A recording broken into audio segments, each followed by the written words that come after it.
शिवाय शान्ताय कारणत्रये हेतवे निवेदयामि चात्मानं त्वं गतिं परमेश्वरम्. My blissful gorgeous selves, the students of universities and those who are men of ambition, men of action generally ask the question, and it has become very common today. They ask, is there any God? Is there an absolute truth? Is there really a state of consciousness known as enlightenment? And if there is God, if there is truth, if there is enlightenment, then what is the necessity of attaining it? They say lifespan is very short, means of living are very costly, and we have always lack of time in daily life. Then why to involve ourselves in the network of activities concerning the attainment of the truth, attainment of a God? Some of them say, I am already enjoying in my life. I have palatial bungalow, a very nice car, generous parents, highly educated, and 50,000 year early earnings, and a beautiful wife, and handsome husband, everything magnificent. My health is very good. I can enjoy my life in clubs, in movies, in exciting music, in traveling around the world. Then what am I missing? What am I losing if I pass my life in such a way? If I don't care and do not develop an interest in God, in the truth, in enlightenment, then what's wrong with my accomplishments? Tell me. My dear friends, this question is raised only because we feel that the happiness, God, truth or enlightenment are different things. And this is not right. They are not two things. They are not different things. Therefore, when the absolute truth is realized, when the enlightenment is attained, when God is realized, only then truly the happiness is gained in its totality. The real happiness means the bliss, the truth, or nirvikalpa samadhi, or satori. These are all just different names of qualitatively the same experience. The experience of greatest happiness, unlimited and unfathomable. This fact has to be understood. Original search of every individual is for everlasting life, permanent happiness, and greater and greatest knowledge, and eternal life, eternal knowledge, eternal happiness are indivisible, inseparable attributes of the absolute truth, of God realization, of the enlightenment. Okay? The cosmic consciousness and universal consciousness. Everybody needs joy, my dear. Natural instinct of all creatures, all human beings, is to move towards greater and greater joy. Therefore, search for the truth is original instinct of every individual. And other than this nature is an abnormal state. Okay? The question may then be asked, then what is that happiness which we experience and enjoy while seeing a movie, or while gossiping with friends, or dancing in the clubs, or making love, or falling in love with a girlfriend, or eating hamburgers, or traveling around the world? What kind of happiness is that? In order to understand it, you have to ponder over it through sharp logic. Let me guide you.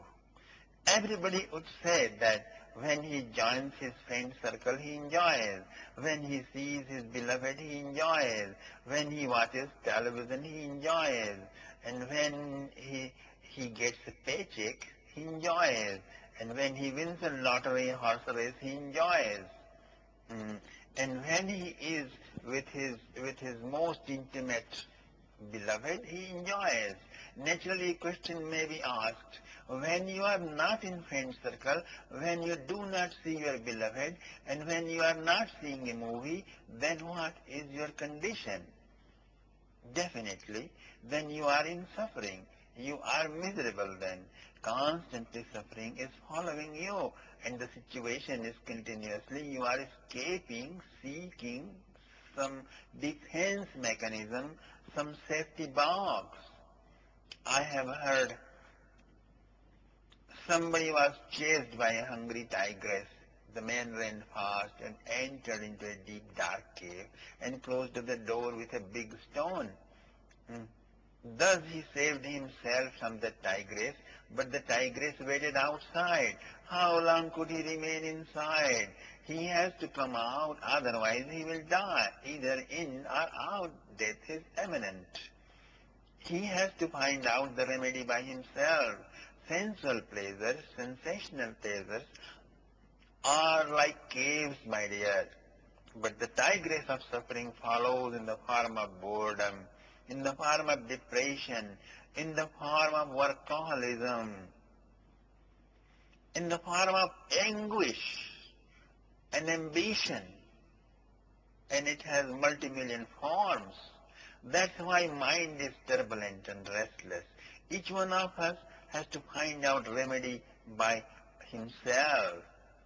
Okay, that's why Buddha says appadipo bhava, and that's why Christ says everyone has to carry his own cross, and that's why Krishna says uddharedatmanatmanam. One should deliver oneself by his own self, and I also find each one of us has to find out the remedy to put an end to this constant chasing of suffering and habit of constantly escaping from reality, my dear friend. First of all, one has to acknowledge, one has to recognize the real condition by seriously analyzing the life and not forget the real situation. Every individual born on the earth is restless. The mind is turbulent. That means he is seeking something, and without achieving that, he will remain in suffering. The first. You can go and absorb yourself in the files of your office. You can go and open your chest and start counting your dollars and excitedly gaze at the jewelries and diamonds, or see and show the beauty of your building, or go and eat palatable things, or go indulge in gossiping, or put your television on, or go and play some game, hockey, tennis, billiard, or go with your wife and just start making love. As long as you will remain engaged, the suffering will remain forgotten. Suffering is not finished, not rooted out. Just attention has been diverted from it. Therefore, as soon as you will finish counting your dollar bills and gazing at the jewelries and your house beauty, as soon as you finish cricket, as soon as you finish your lovemaking, as soon as the engagement is over, the suffering attacks on you with a greater force. Deeper the escape, greater will be the force of attacking suffering. That's why after each excited involvement, you feel great boredom, as if you have been thrown from some peak. When you come out after seeing a movie, you feel reduced. After using any device, any safety box, the suffering attacks with greater force. That's for sure, my dear. Now then, you require a bigger device to escape it. Then you need some deeper intoxication, deeper forgetfulness, so that you can bypass it. And naturally, you will be addicted to that object of that engagement, which will make you forgetful of it. That's why wine is becoming very, very popular. That's why unnatural way of sex are being more and more popular. That is why crimes are being attractive. Mm, Deeper the means of forgetfulness, greater the demand. More and more new drugs will be increasing just because there is no way out to enjoy, because you are bored with the regular kind of enjoying life. That's why you become addicted to wine and drug, to smoking. Once you entered in deepest forgetfulness of life, the life will seem to be a boredom. You will be feeling bored, restless, and at the same time seeking, constantly looking for greater intoxication. Then that LSD, that mescaline, that opium will give you some release. And there are more other ways through which you can hypnotize or faint yourself. And as much as the materialistic civilization will advance, it will continuously be discovering more and more drugs and methods to hypnotize and intoxicate oneself. I would say this intoxicating or hypnotizing oneself is not happiness actually, but it is an escape, a utopia from reality.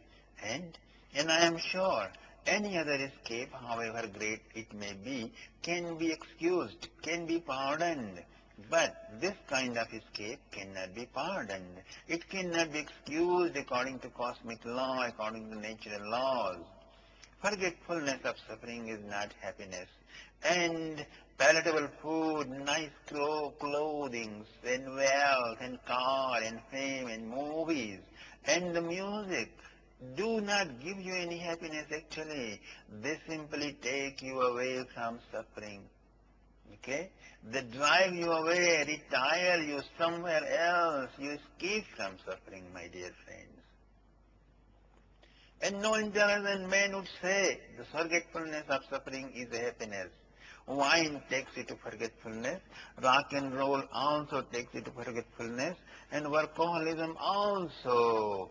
Forgetting the misery is one thing, and enjoying the happiness is an entirely different thing, my dear. Someone is poor, someone is foolish. Then forgetting one's poverty, forgetting one's foolishness is one thing, and becoming really intelligent, practically becoming rich is another thing. The author of Ishavasya Upanishad says, Tato na vijugupsate. Then one does not hate anybody.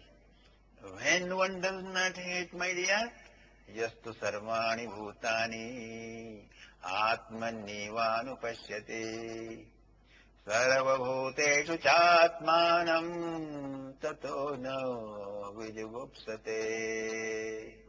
When one realizes the truth, the absolute reality in the depth of one's own consciousness in terms of his own self, when one realizes God, when one realizes cosmic consciousness in the depth of one's own consciousness, one's own being, in terms of his own true self, and next he finds the same truth, the same consciousness, which has become his own self, is shining forth in all beings everywhere.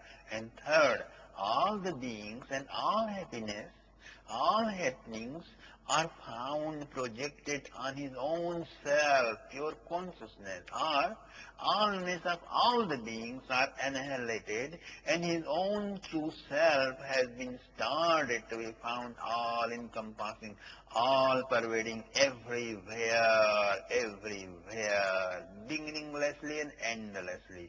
Then he does not hate anybody. And the next verse says, Yasmin sarvani bhutani atmaiva bhut vijanata tatra ko mohaka shoka ekatva manupashyata. When the knower of the truth experiences practically what the truth, when the knower of the truth experiences practically that this truth, which he has known as his own self, has in its full purity, in all glory and grace, become manifested in all these forms and phenomena. Then, for such a high-minded, profound personality who is established in deep oneness with this entirety, then to him there remains neither illusion nor torture of suffering. The Rishi proclaims, then, then one does not hate anybody, because then one is neither illusioned nor suffers anymore. That means as long as the experience and permanent establishment in the absolute truth has not become a practical reality of life, so long one keeps hating, one keeps suffering, and one keeps bothering all around, all people, and also himself, and also those whom he loves dearly. Okay? And so long the love is not possible. Even if he will be loving to his wife, sons, daughters, brothers, sisters and parents and society and the nation, then he will be serving them with great enthusiasm. And he is famous and popular. Even if he will be progressing in his life more and more in money, in fame and popularity, still if one can see through broad vision, through deeper insight of the Upanishad, he will find that this man who is not interested in absolute truth, not interested in God, not interested in cosmic consciousness, is not loving. He is not in love with anybody at all. Surprisingly, he or she is in hate. He is hating. She is hating and harming all the time to everybody in deeper sense. However, a great intelligent man you are, a Nobel Prize winner, a record breaker, a great orator, a great writer, a great social activist, but alas, if you have not developed a quest for absolute truth, cosmic consciousness or God realization, you are hallucinated. You have mistaken hate as love, and you have mistaken a forgetfulness of suffering as happiness. Your all love relations are exploiter and exploitee relations.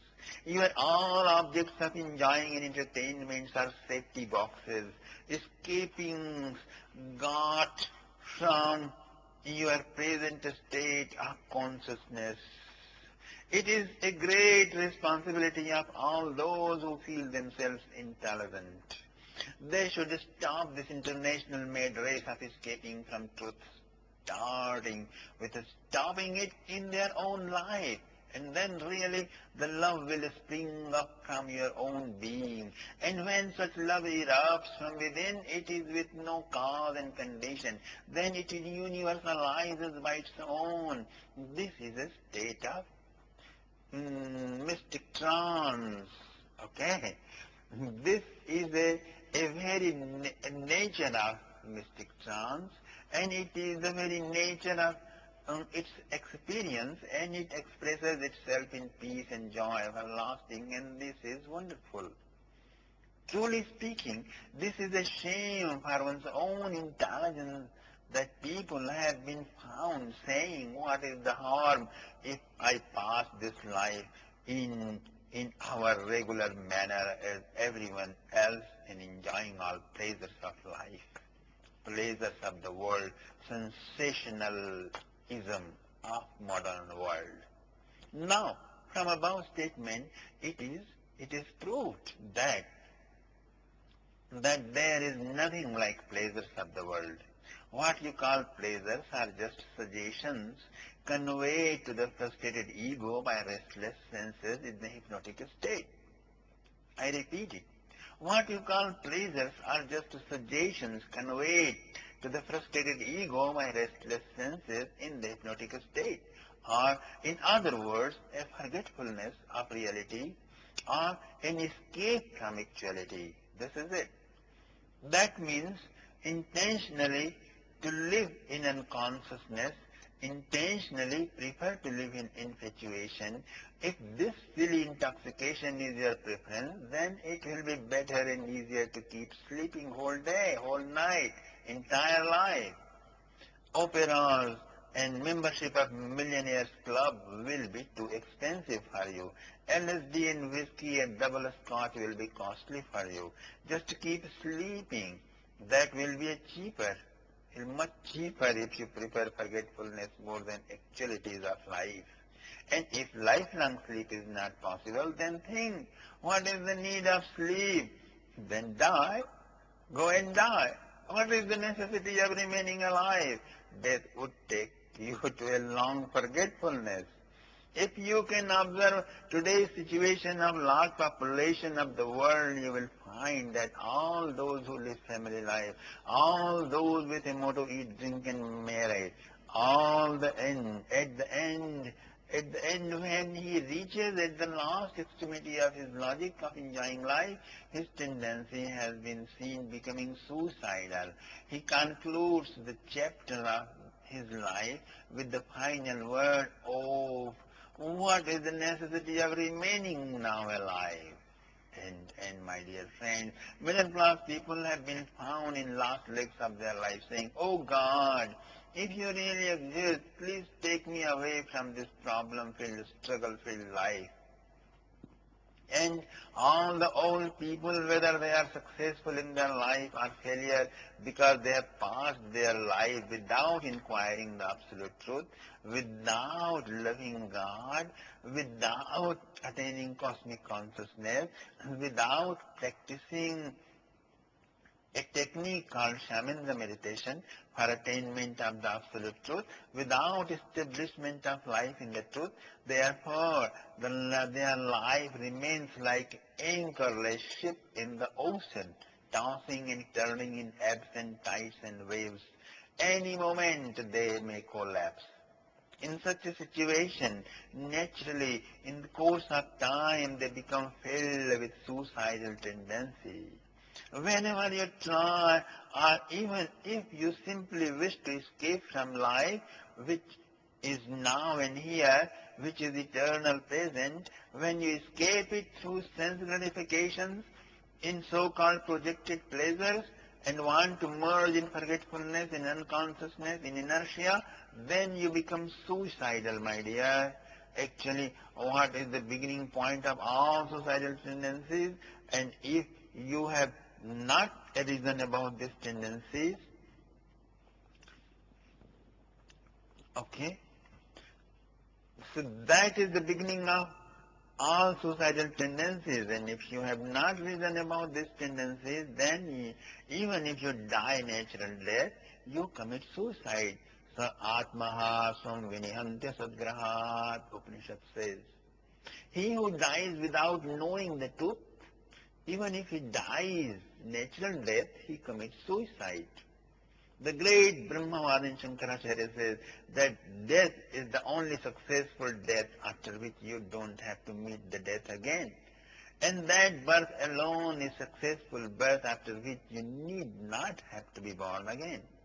And this becomes possible only then when you attain the truth, absolute truth, which is no other than the very isness of life itself. When you get into such a life, when you enter into mystica transcendentia through shaman meditation, and then this peace, this deep peace, energy and blissful experience is stretched and infused throughout all the layers of subconscious and unconscious mind. It is lived in all waking, dreaming and sleeping states of consciousness. Then this life of a regular man, which is no other than 100 years long hazardous struggle, is no more it no more remains only a gap, a journey between birth, disease, old age and death. It becomes an eternity then. It becomes an endless marriage festival of Olympian prince and princess of Ayodhya and Mithila. It becomes eternal festival of divine marriage ceremony of Shiva and Parvati. It becomes then an eternal festival of Maharaj, of the prince of Vrindavan. It becomes a grand marriage festivity of Jesus Christ and Mary Magdalene. My dear friends, then the life is no more a struggle but infinite bliss, because life is then bliss enlightenment. And therefore, life itself then is absolute love. And then the joy of life is not in its forgetfulness. Then the joy of life is not in escaping it, but it is in knowing it in its total depth. It is in experiencing it in its eternity, entirety. The joy of life is then in living it.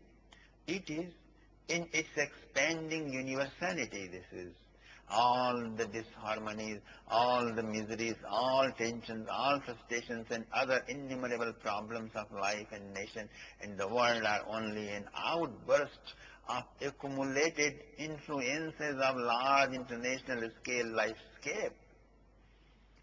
Thieves and dacoits are increasing. Green lands are turning into deserts. The countries are becoming poorer. The number of psychologically sick people are increasing. They are increasing. Our children are becoming more restless from childhood. And the clouds of Third World War are rumbling in the world sky. Prices of things in the market are rising sky high. This is all the explosion of the collective influences of worldwide illusion of mistaking the forgetfulness as happiness, my dear. This is due to mistaking this sleep as happiness. This is mistaking the ignorance as knowledge. Whatever we do, the result is just an aid unto suffering. Violence, rape, and robbery. That's the result. However nice institution you make, however great philosophy of world brotherhood you teach, however great master plan in the field of religion or social welfare, education, politics, you begin to broadcast, the result is the same. Violence, robbery, misunderstanding. Even among your own selves, look at the history of Russia turning communist. What a great murderous history. Look at China.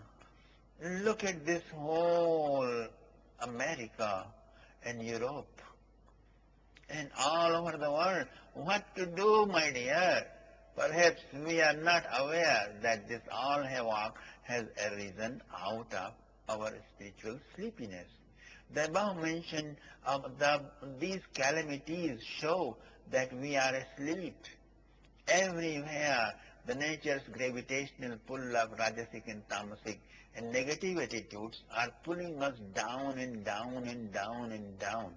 And levitational pull of grace, of serenity, placidity and positivity, they are decreasing day by day. It has been found that faithful people have come and they are complaining. Look, Swamiji, that faithless people are enjoying so much and we honest people are suffering.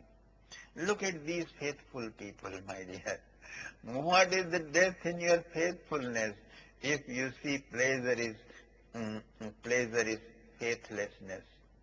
If you see a pleasure in faithlessness, then what is the value of your faithfulness? Faithfulness in itself should be deeply satisfying to your being. Otherwise, you are not faithful wholeheartedly. So, the faithless people, or dishonest people, can never enjoy, even if they have great wealth, great wife, everything beautiful and wonderful. Till they are suffering, you have to have a very penetrating eyes to see that. But how you can see it if your faithfulness is too shaky? It sees joy in dishonesty. And therefore you are not going to remain faithful for long any longer, okay? Only due to fear, due to lack of daring capacity or self-confidence, you are left as faithful. But the gravitational pull from below is continuously telling you, pulling you, making you jealous of them who are faithless, dishonest. that even being faithless, they are taking advantages. Even remaining dishonest, they are enjoying, growing rich and popular, and you are missing, losing. So come down, come down. Come to a real, honest and faithful ones, my dear. Okay? Faithlessness or unrighteousness itself is a torture, and it can be observed in the terrible restlessness of the minds of faithless people. Those who understand this can become permanent and profound faithful members of society. Just for trial or experiment become faithless for a few days, and again the profits. Okay, again the profits. But inner torture is imminent, my dear. Yeah, you can try. You can do experiments. In all fields of life, the lower pull of nature is more powerful. The nature is constantly asking you, get down, eat, drink, and marry. Here is rest, a permanent rest.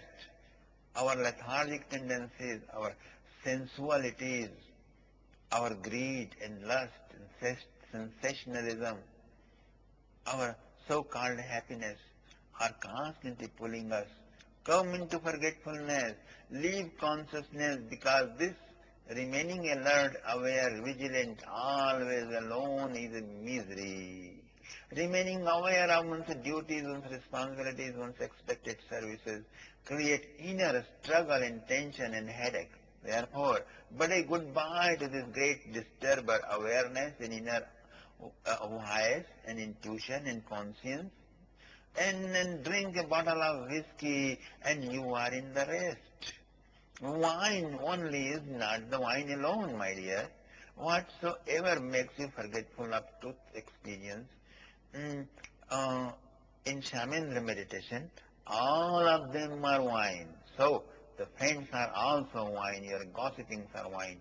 Actually, your love makings are wine, your beautiful, gorgeous car is a wine, your fame is a wine, your popularity is a wine, new plans and projects, your ambitions are a wine, okay? And everything with which you are addicted to in a mesmerized way, they all are different drunkenness of wine. Remember this. Find it out. I'm telling you the truth. The nature's pull is drawing you to these strings towards unconsciousness. These joys are just the draggings of the self into unconsciousness. And if you like it, the next you have to get down to animal instincts. And then next animal life, okay?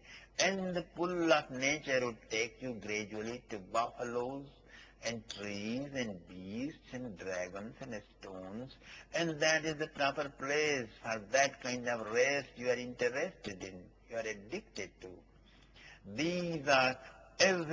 There are every arrangements of getting down, but there is not a ready-made arrangements of rising up. That you have to do by yourself. That is human purushartha. That is human endeavor. And without rising up, there is no joy, no peace, no love. And without rising up, there is only restlessness and turbulence, struggles, problems, and hovering endlessly. Rising up to the full star of restful alertness, to the absolute truth, to the cosmic consciousness, to God. Rising up means transcending the gravitational pulls of nature. Rising up means turning inward 180 degrees. Descending down and down to the lowest means becoming more and more forgetful, careless, shallow, mean, turbulent, lethargic, and it is to become an inert. This naturally happens if you are unacquainted with shaman meditation, intergalactic culture. For too long, that is going to happen. If you have not risen above, if you have not started to ascend the heights of mystic trance, if you have not smelled the perfume of flowers, of the wisdom of intergalactic culture. That means you are below in the pool.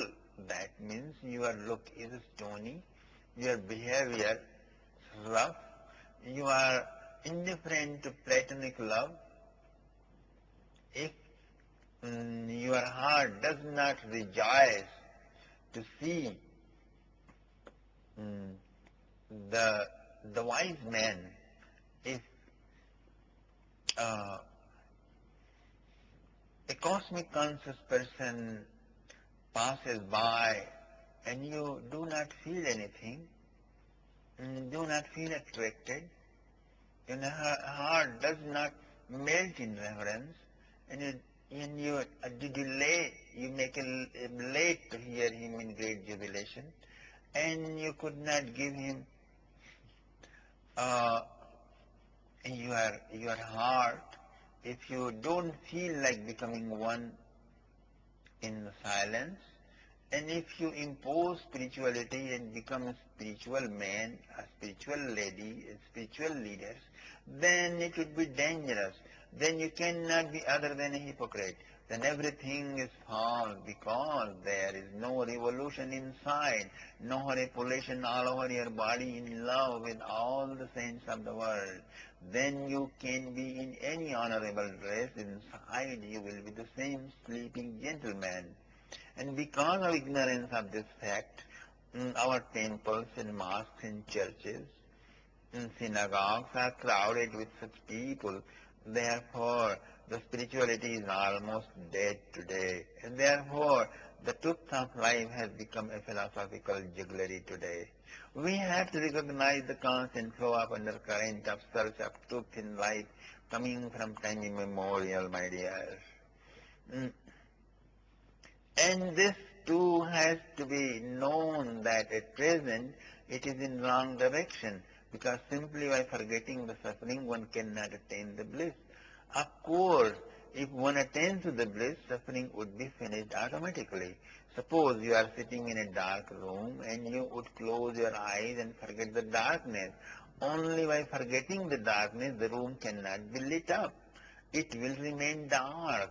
But if you can kindle even a tiny little flame, darkness can be definitely disappeared. It will simply be not found. No one has arrived at bliss by forgetting the pain and agonies of life, but just by experiencing and being established in the absolute truth, in the state of cosmic consciousness, in the experience of God. Many have been filled and were filled with a rapture of joy, and it was everlasting. It has been already recorded by the author of intergalactic history, whosoever received even a glimpse of truth, a great revolution descended in his life, and his life was transformed either into oceanic silence like wise men of Himalayan ranges, or ecstatic raptures of joy like the wise men of the plains, either into peace, serenity, prosperity, and eternity introduced in my literature. Who am I? And ecstasy of just being myself, or into thrills and joys and longings and transcendental wonder of ecstasy introduced by my literature, like Garland of Lovers of God and Beloved of the Beloved, and the discourse series of Ambrosial Embrace. My dear friends, listen. An old professional beggar died in an Indian town. He begged coins every day for more than 50 years in the same place. He used to touch the feet of every passer and going down again and again request for the smallest single coin. He lived for 70 years, and when he died, the place was full of smell, it's stinking. dirty clothes, and dust, which were his only possessions. The municipal authorities ordered to dig the place a little and remove the burn the clothes and let the soil also get little burnt up. When it was being dug, and suddenly their tools struck against some pot, and when it was uncovered, their eyes were struck with a great wonder. Ancient time golden dollars called mohurs, shining golden dollars filled in a jar. And later it was declared that all the mohurs are equal to 10 million rupees. But the land belonged to that beggar and it was his property, but he continuously begged for such a long time and was not aware of the hidden reservoir. This is also the story of every individual under the sun on this earth. Every individual, wherever he is residing, whether in the palatial buildings of America, or England, or Europe, or in any tiny clay cottage of a tiny village of South Africa or India or South America, he is begging coins of sensual pleasures. He is a beggar of sensationalism. He is a beggar of, of, of just cheap thrills, a sleepiness. And there is hidden great treasury of happiness which is infinite. And it is up to him whether he seeks it or not, digs the inner depths through shaman's meditation and makes it permanent, experiences it and makes it permanent in his life through my 100 discourses,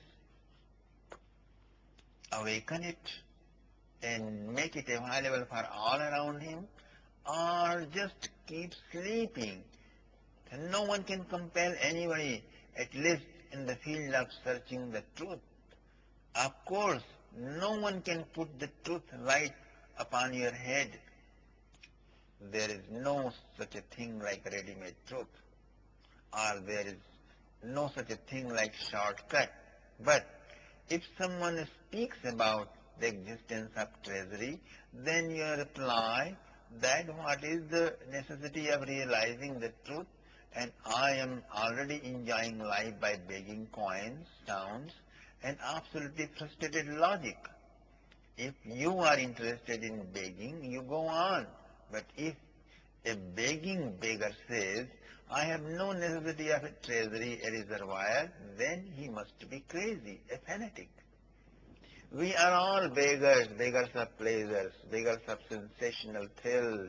We are continuously begging in gossiping, in music, in movies, in clubs, in lovemaking, in works, in building a house, in taking alcohol, in trying to get elected, and in fame, in employment. We have been begging and begging and begging.